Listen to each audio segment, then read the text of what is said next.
going to talk about horse pose now, and this is a cool pose that does require some flexibility in the hip, especially, and a little bit in the knee. So don't be afraid of your knees.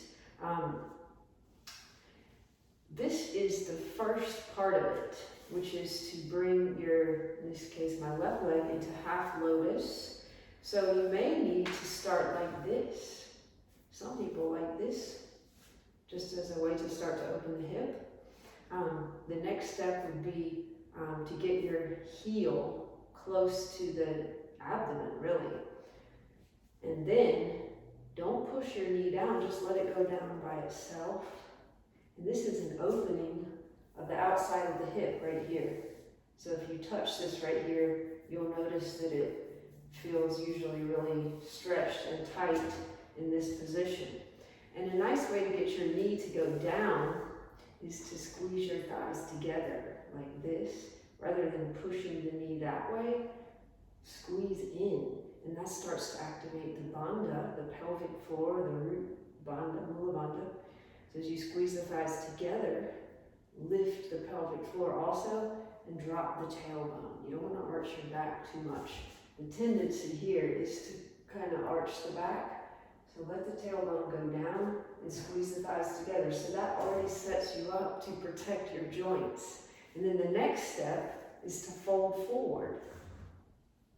And as I fold forward, my heel, if my foot is in the right position, my heel is going to go and press into the abdomen. That's nice because it helps release any stagnation in the lower abdomen and also maybe the psoas or the iliacus muscle there.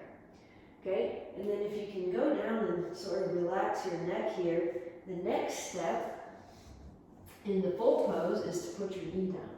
So I'm putting my bent knee on the floor. It looks a little crazy, but you should put some cushioning under your knee when you do it, and it will strengthen your knee. At this point, I'm in a balancing pose. If you can't do that right away, a nice modification is to put both knees down. And it's much easier to balance because I have my back foot there. It's not really a balance anymore.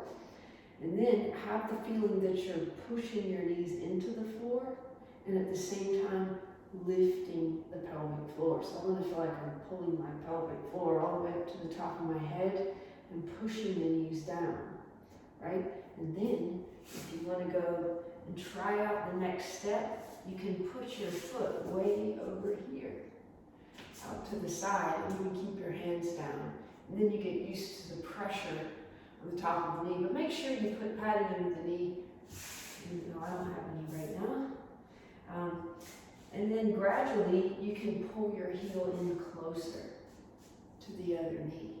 And then try to balance. Come up. I like to raise my hands over my head just to get that upward feeling, starting in the pelvic floor all the way up to my fingertips.